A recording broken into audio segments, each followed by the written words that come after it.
संत कबीर जी का सत्संग चल रहा होता है। उसी दौरान कबीर जी के दो शिष्य आपस में बातें कर रहे थे। उनमें से एक शिष्य काफ़ी परेशान दिखाई दे रहा था। उसका सत्संग सुनने का भी मन नहीं था। बस जैसे तैसे वह एक दुखी हृदय के साथ सत्संग में बैठा था।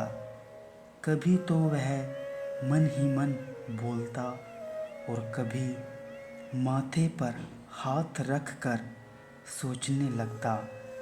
दुख और पीड़ा से भरा उसका हृदय मानो उसे कह रहा हो, यह सत्संग, यह ईश्वर की बातें और यह सब गीत भजन सब व्यर्थ है।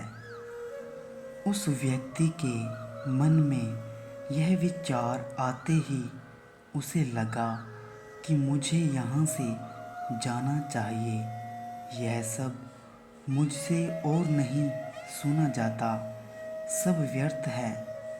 कबीर साहिब सब देख रहे होते हैं कि वह व्यक्ति किस कदर दुख और पीड़ा से भरा जा रहा है, किस कदर वह विचारों के जाल में फंसता जा रहा है। जब वह जाने लगा तो कबीर जी ने उस व्यक्ति को कुछ क्षण ठहरने के लिए कहा। जैसे ही सत्संग समाप्त हुआ तो कबीर जी ने बड़े करुणा भरे शब्दों से उस व्यक्ति से पूछा, क्या बात है, बड़े परेशान दिखाई दे रहे हो? शिष्य ने कहा, गुरुदेव, मैं क्या ही बताऊं आपको। दुख से भरा मेरा हृदय मुझे अंदर ही अंदर काट रहा है।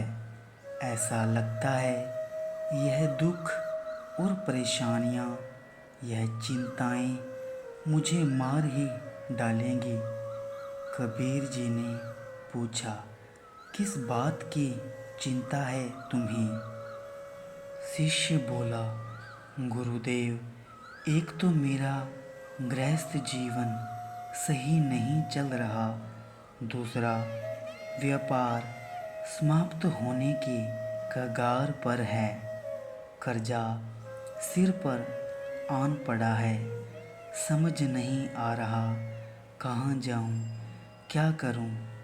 एक दफ़ा तो मुझे मरने तक का ख्याल आता है। अगर व्यापार में ऐसे ही घाटा होता रहा तो हम क्या खाएंगे, क्या पहनेंगे?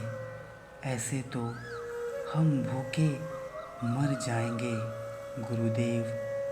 अब ऐसे में मैं अपना व्यापार संभालूं या अपनी पत्नी को देखूं, और फिर सत्संग सुनने का तो ख्याल ही नहीं आता गुरुदेव।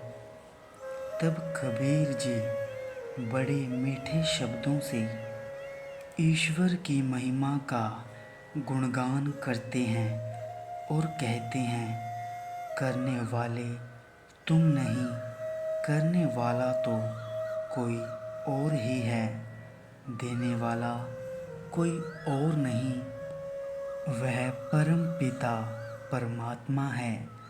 इस पृथ्वी पर अनेकों जीव पैदा होते हैं, छोटे से छोटे जीव जो कुछ भी करने में असमर्थ हैं।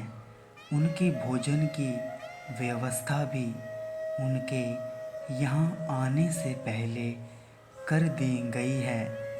लेकिन मनुष्य बहुत अहंकारी है। वह सोचता है कि सब कुछ मैं ही कर रहा हूँ।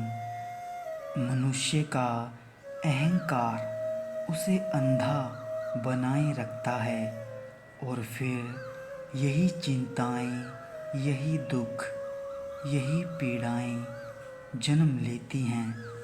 कबीर जी ने शिष्य से कहा, तुम व्यर्थ ही परेशान हो रहे हो, छोड़ो व्यर्थ की चिंता। एक बार परमात्मा को समर्पित हो जाओ, तुम्हारा ये दुख से भरा हृदय प्रेम और करुणा से भर जाएगा। यहाँ तक कि अपनी चिंता को भी परमात्मा को समर्पित कर दो। जीवन में जहाँ जहाँ कांटे दिखाई देते हैं, वहाँ वहाँ फूल खिलने शुरू हो जाएंगे। तुम्हारी ये चिंता पल भर में नष्ट हो जाएगी। कबीर साहिब की पवित्र वाणी सुन व्यक्ति का हृदय शांत हुआ, जैसे जल रूपी शब्दों ने व्यक्ति के आग से भरे हृदय को बुझा दिया हो। आशा है इस कहानी के माध्यम से आपको कुछ मिला होगा। धन्यवाद।